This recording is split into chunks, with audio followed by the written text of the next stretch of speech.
Se a esquerda radicalizar esse ponto, a gente vai precisar ter uma resposta. E uma resposta ela pode ser via um novo AI-5, pode ser via uma legislação aprovada através de um plebiscito, como ocorreu na Itália. Alguma resposta vai ter que ser. Não vamos deixar isso aí vir para cá. Se vier para cá, vai ter que se ver com a polícia. E se eles começarem a radicalizar do lado de lá, a gente vai ver a história se repetir. Aí é que eu quero ver como é que a banda vai tocar. Muito obrigado, senhor presidente. Vocês viram esses vídeos do Eduardo Bolsonaro? É grave, é muito grave. Agora a gente vê como reage o Carlos Bolsonaro e como reage o Eduardo Bolsonaro cada vez que o governo Bolsonaro é atacado.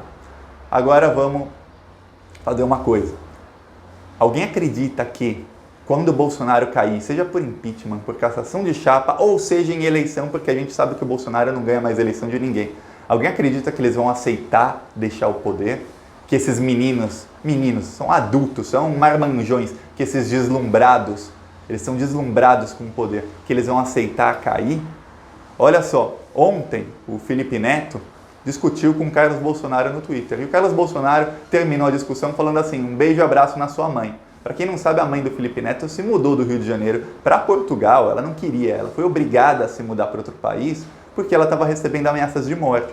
Por que ela recebe ameaças de morte? Ela fez alguma coisa errada? Não. Porque o filho dela critica o Bolsonaro, ele critica o governo Bolsonaro. Então a gente tem apoiadores do presidente ameaçando de morte a mãe de uma pessoa rica e famosa, extremamente famosa.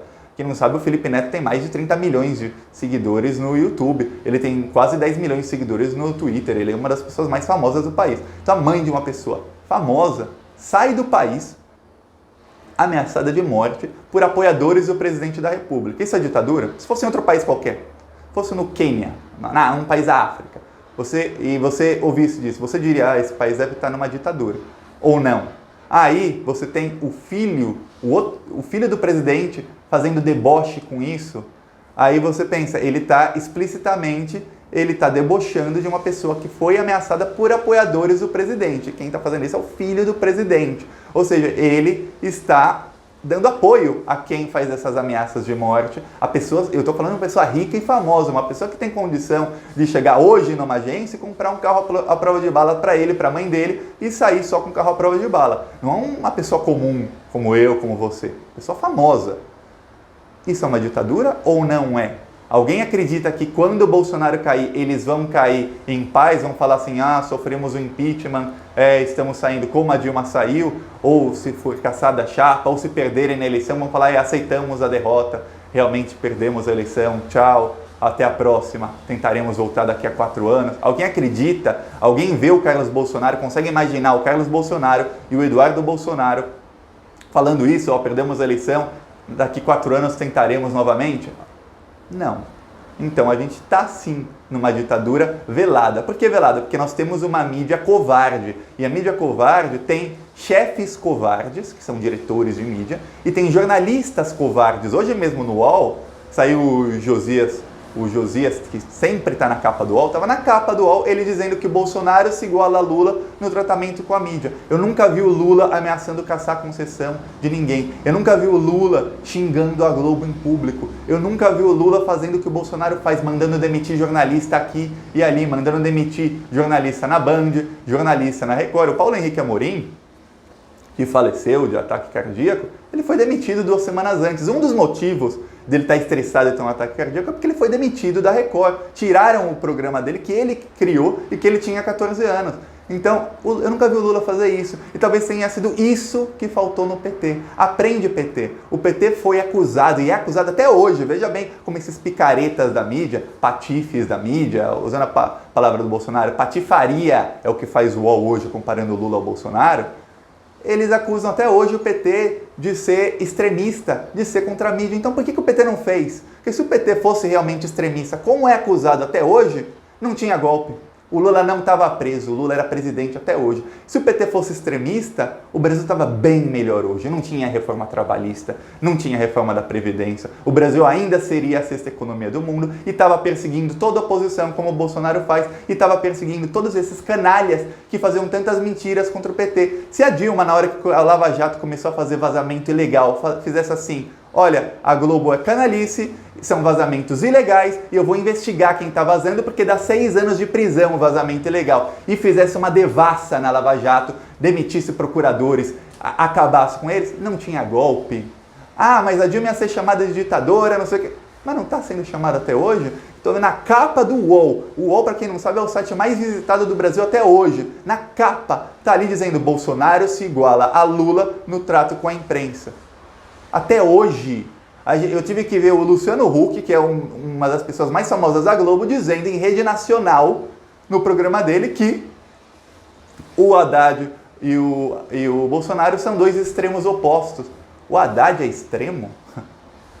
Então, é ridículo. O que faltou no governo do PT, e veja, compartilhem esse vídeo com deputados, senadores, principalmente com gente da cúpula do PT, é importante saberem disso. O que faltou foi isso. Seja um pouco mais extremista, porque o PT vai continuar sendo acusado de ser extremista, vai continuar sendo acusado de ter práticas ditatoriais, mesmo sem nunca ter feito isso. Então, faça! Se você está sendo acusado, faça pelo menos, que aí não tem golpe, aí não tem Lula preso, e aí pelo menos o Brasil continua indo para frente no caminho certo. Porque o que aconteceu? O PT deu tanta liberdade, o PT respeitou tanto a tal da democracia. A gente não tem democracia no Brasil, nem quando era o PT tinha democracia, porque a elite governa. A gente tem uma ditadura da elite, sempre tivemos. A elite governa do jeito que quiser. Quando o PT tirou um pouquinho isso, essa ditadura da elite, começou a dar um pouquinho mais para os pobres, começou isso, a mídia começou a atacar, eles começaram a criar o antipetismo. Se o PT tivesse cortado o mal pela raiz, não tinha golpe, não tinha Lula preso e principalmente não tinha Bolsonaro presidente. Porque hoje o Bolsonaro é presidente, alguém acredita que o Eduardo Bolsonaro falaria isso em plenário se o pai dele não fosse presidente? Se o presidente fosse o Lula, se fosse o Haddad, se fosse a Dilma, se fosse o Michel Temer mesmo, o Eduardo Bolsonaro não falaria isso em plenário, porque ele poderia sair de lá preso. Mesmo sabendo que no Brasil não tem lei, quando era o Michel Temer, pelo menos ele podia falar muito, eles ainda não falavam isso. Eles só falam porque o pai deles é presidente. Então Carlos Bolsonaro se sente livre para ameaçar uma pessoa famosa em público, para todo mundo ver. O Eduardo Bolsonaro se sente livre para falar que vai ter um AI-5. AI-5, para quem não sabe, eles fecharam o Congresso, fecharam tudo, e você não podia falar nada. Eu não poderia fazer esse vídeo aqui se fosse um AI-5. Eu seria preso, torturado e morto. É isso, AI-5. Você que está assistindo, se você quisesse comentar, você será preso, torturado e morto. É isso. Vocês querem isso? Então, ou a gente começa a lutar contra isso agora, ou eles vão crescer e eles vão tentar fazer isso. Eles pouco a pouco estão comprando os militares. Veja bem, o Bolsonaro não tem apoio dos militares, ele não tem. Mas eles estão comprando.